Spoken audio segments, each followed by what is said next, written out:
उत्तराखंड अधीनस्थ सेवा चयन आयोग में पेपर लीक मामले में नियुक्तियों में गड़बड़ी का मामला गरमाया हुआ है। वहीं दूसरी तरफ अब नया मामला विधानसभा की नियुक्तियों का सामने आ गया है। दरअसल कांग्रेस ने आरोप लगाया है कि सरकार के तमाम मंत्रियों ने अपने पीआरओ और रिश्तेदारों को विधानसभा में नौकरियां दी हैं। कांग्रेस का आरोप है कि विधानसभा में कुल 129 नियुक्तियां दी गई हैं। इनमें कई मंत्रियों की पीआरओ को जगह दी गई है। इस मामले को लेकर पहले ही कांग्रेस राज्यपाल से शिकायत कर चुकी है। कांग्रेस प्रदेश अध्यक्ष करण मेहरा ने आरोप लगाया है कि मदन कौशिक के पीआरओ, रेखा आर्य के पीआरओ और मुख्यमंत्री के ओएसडी की पत्नियों को भी विधानसभा में लगाया गया है, जिसकी जांच होनी चाहिए। वहीं कांग्रेस के पूर्व प्रदेश अध्यक्ष प्रीतम सिंह ने भी राज्य निर्माण से लेकर अभी तक सरकार से विधानसभा में नियुक्ति की जांच कराने की मांग रखी है।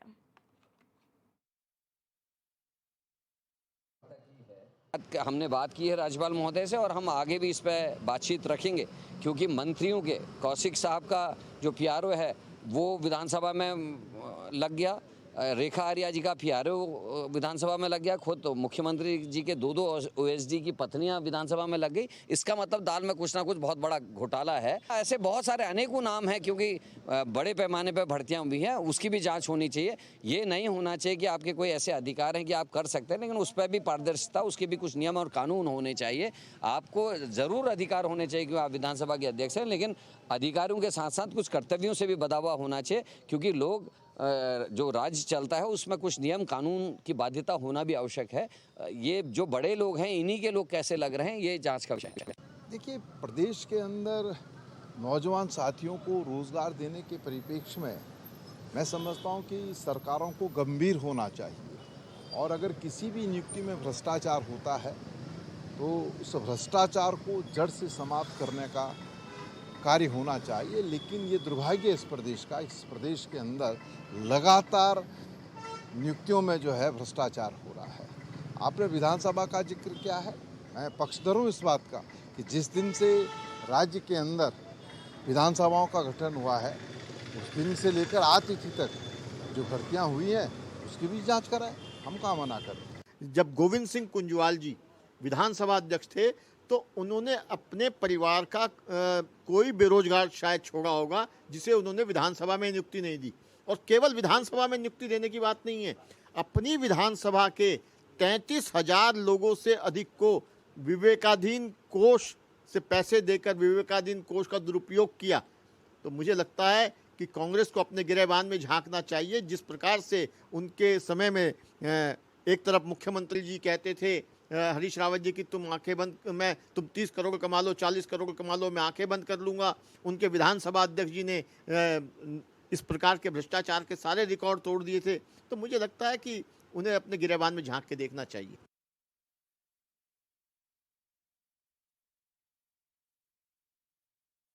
आरोप लगाए हैं। दरअसल अभी यूके ट्रिपल एससी को लेकर, भर्तियों में गड़बड़ी को लेकर सवाल उठ रहे थे और अब कांग्रेस ने सवाल उठाया है विधानसभा में नियुक्तियों को लेकर। इसमें 129 नियुक्तियां हुई हैं और कांग्रेस का कहना है कि चाहे हम मदन कौशिक की पीआरओ की बात करें, रेखा आर्य के पीआरओ हैं, मुख्यमंत्री के ओएसडी हैं, इन सभी की पत्नियों को विधानसभा में लगाया गया है। इनके रिश्तेदारों को यहां पर विधानसभा में नियुक्तियां दी गई हैं। तो कांग्रेस ने इस मामले में जांच करने की मांग उठाई है। इसको लेकर बाकायदा राज्यपाल को एक शिकायत भी कांग्रेस की तरफ से दी गई थी। साथ ही जो कांग्रेस के पूर्व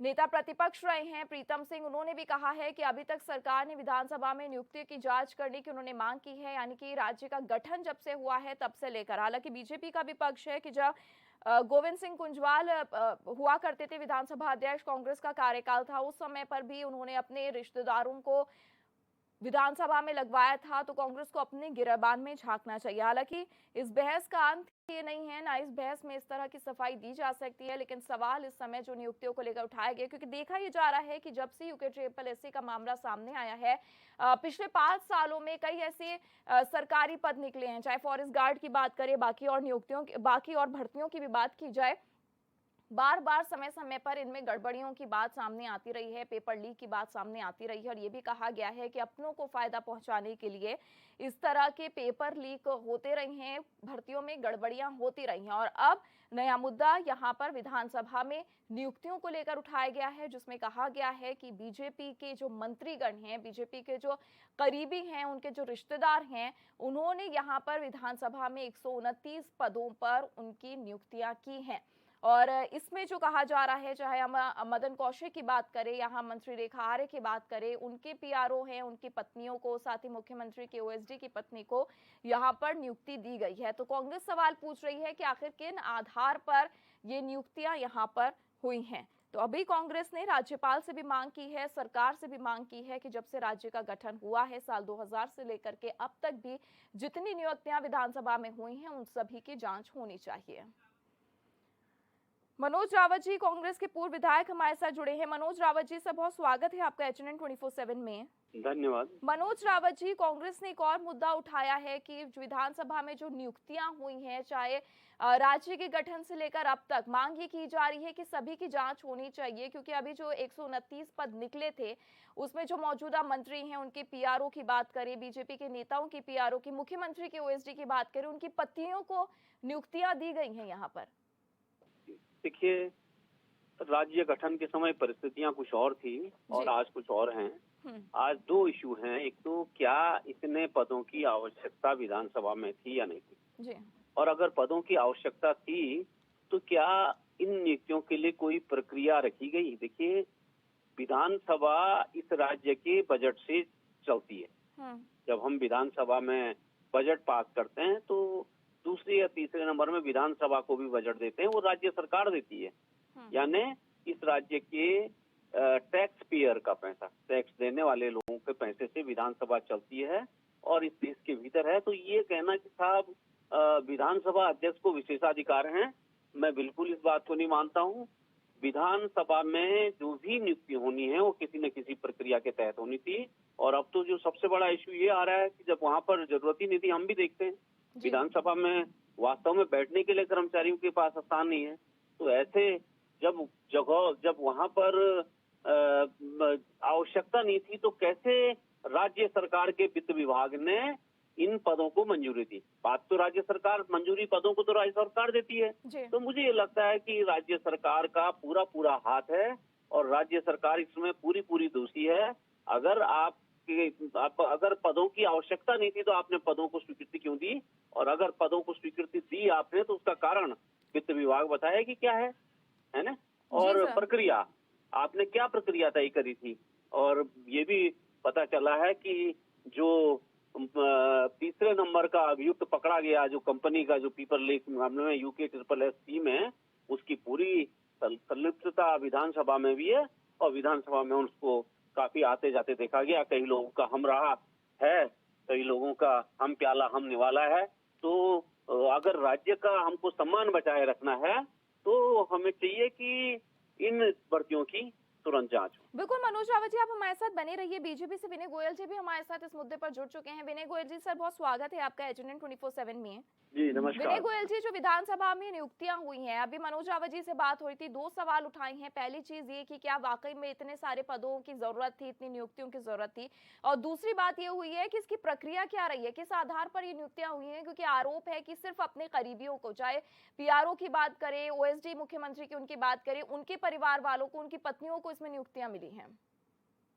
कि पिछले दिनों जो नियुक्तियां हुई थी और जो मैंने भी हमेशा अनेक बार ये विषय उठाया था कि जब गोविंद सिंह कुंजवाल जी प्रदेश के विधानसभा अध्यक्ष थे, उन्होंने अपने परिवार का शायद ही कोई बेरोजगार व्यक्ति छोड़ा होगा जिसको उन्होंने नियुक्ति नहीं दी विधानसभा में। और केवल विधानसभा में नियुक्ति देने का मामला ही नहीं था, उन्होंने अपने विवेकाधीन कोष का भी जमकर दुरुपयोग किया और अपने विधानसभा क्षेत्र में ही 33,000 लोगों को लगभग उन्होंने विवेकाधीन कोष लुटाया था। तो मुझे लगता है कि जिस प्रकार की गतिविधियां कांग्रेस ने चालू की हैं, जिस प्रकार से कांग्रेस ने देश प्रदेश को लूटा है, वो किसी से छिपा हुआ नहीं है। तो आप उस परंपरा को आगे बढ़ा रहे हैं? नहीं, बिल्कुल नियम कायदे कानून के हिसाब से नियुक्तियां हुई हैं और उसके लिए प्रॉपर विधि नहीं तो सर ये आधार नहीं है ना, अगर कांग्रेस ने किया तो आप जांच बिठवाते, तब आप लोग सवाल उठाते। अब आप तो यही हुआ ना, जो गलतियां कांग्रेस ने की है हम उसको दोहराएंगे। नहीं, हमने कहा कांग्रेस के जमाने में जो नियुक्तियां हुई बिल्कुल उनके परिवार के लोगों की हुई। तो आपको लेकिन सवाल भारत उठाना की- चाहिए था। आप अब सत्ता में, कांग्रेस तो ये उठाया। कह रही है सर राज्य का जब से गठन हुआ है तब से लेकर आज तक आप जांच करवा लीजिए।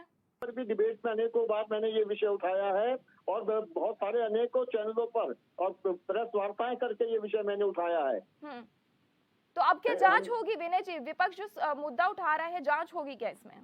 देखिए, ये सारे विषय बहुत गंभीर विषय हैं और माननीय मुख्यमंत्री जी सारे विषयों का अध्ययन कर रहे हैं। सब विषय उनके संज्ञान में है, वो उचित समय पे उचित निर्णय लेंगे। जी मनोज जी, उचित समय पर उचित निर्णय होगा, मुख्यमंत्री के संज्ञान में है सब कुछ। देखिए, अब उचित समय आ गया है। राज्य का बच्चा बच्चा पूछ रहा है कि उसका यहाँ की नौकरियों पर उसका भी उतना ही हक है जितना अति विशिष्ट और विशिष्ट लोगों के पालियों का है।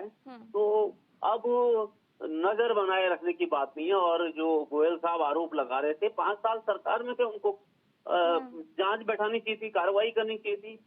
अभी जैसे ये संज्ञान में आया ये 139 पोस्ट का, और हम लोग खुल करके बोल रहे हैं कि भाई आप करिए ना, जांच करिए, पहले दिन से करिए, क्यों नहीं आप करते हैं?